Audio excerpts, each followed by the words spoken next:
Here on the WARC Indian History Podcast, our mission is to restore Indian history, free from the biases and distortions of the past few hundred years. We will do this via an evidence based approach, which means more facts and less opinions. If this mission is something that matters to you, please do like, subscribe, and share. All of this really helps. Thank you so much, and on to the episode.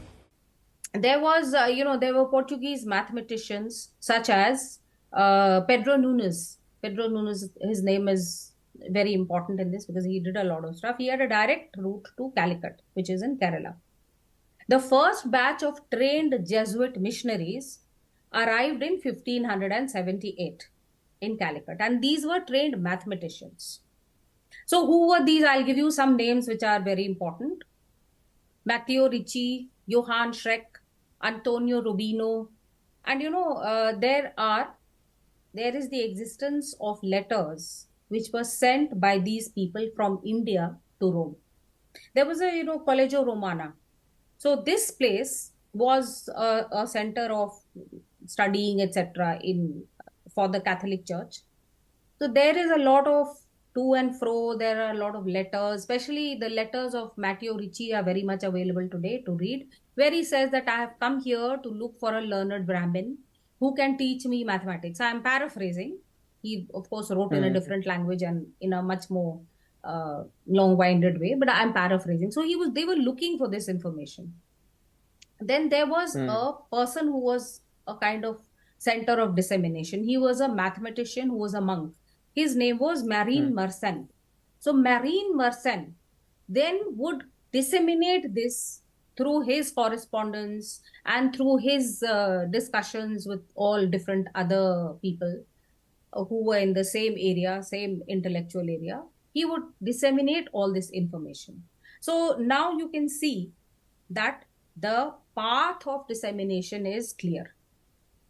The Jesuits have arrived. They are in Kerala. There is a Kerala School of Math. They are picking up information from there and sending it back. I've told you about one part of it, which is the mathematicians who are the trained Jesuit mathematicians who arrived.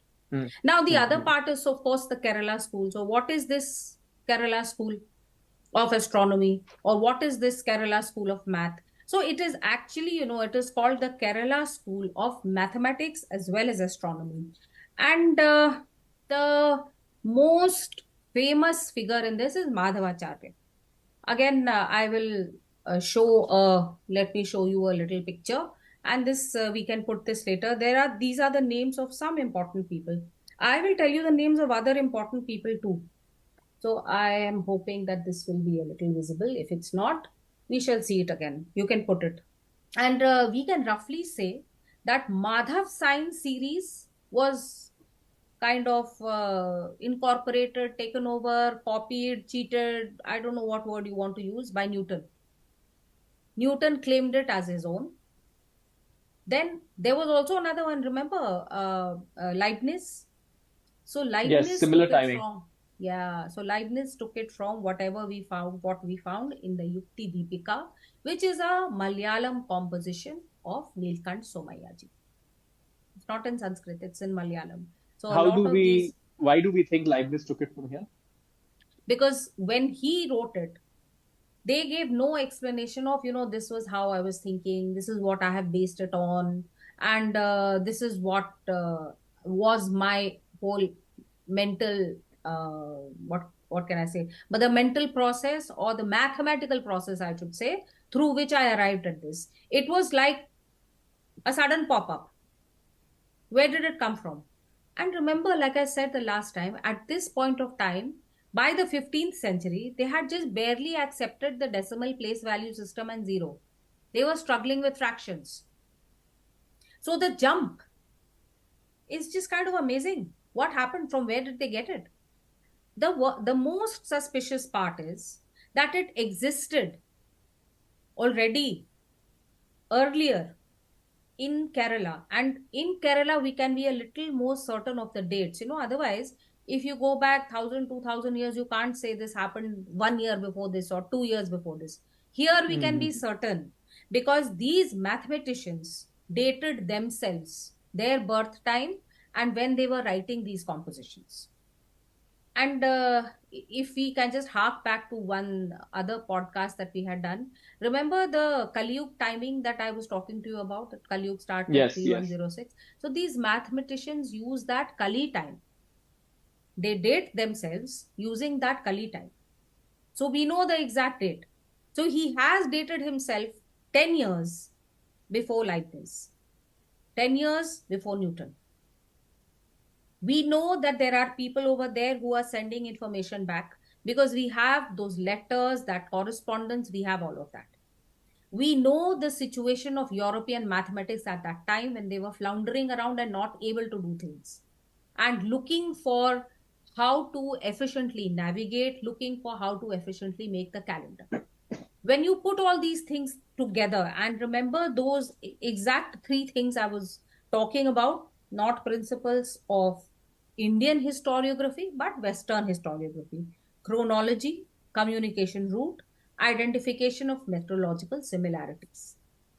So if we take these three principles, apply them to calculus, and see the, and Utkarsh, even if we say that Newton and Leibniz did some similar things, so we can credit both of them with the discovery of calculus, they were not exactly the same.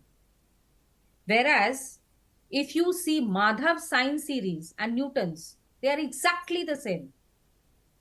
And if you see the Yukti Deepika and Leibniz, they are exactly the same. So that is what makes this whole thing into a very clear case of robbery and thievery. Again, for the European side, we cannot see any background. We cannot see any progression, that this was the seed from which the tree of calculus grew. Newton and Leibniz were just, suddenly very brilliant people. If you look at calculus in India, you can go back to the 4th century and you can see the sign tables in the Aryabhatiyam. In fact, perhaps you can even see the statement of the whole, calculus theorem in that particular verse number 12 of the Ganitpad section of Aryabhatiyam. You can see it there. That is how many years ago? 1600 years ago? Almost 1700 years ago? Aryabhatiyam. Therefore, you have roots, you have a base, you have a foundation on which all this was built up.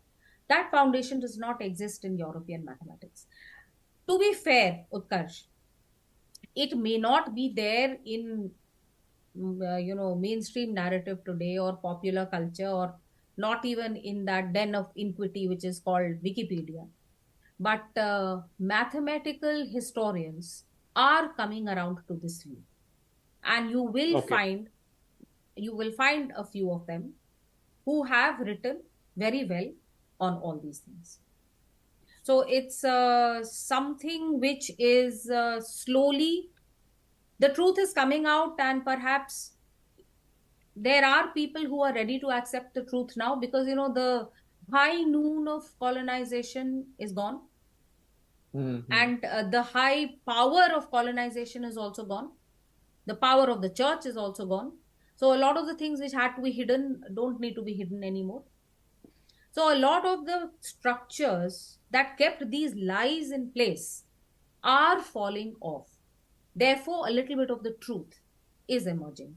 So therefore, we can see little glimmerings of, yes, calculus probably did come from the Indian subcontinent.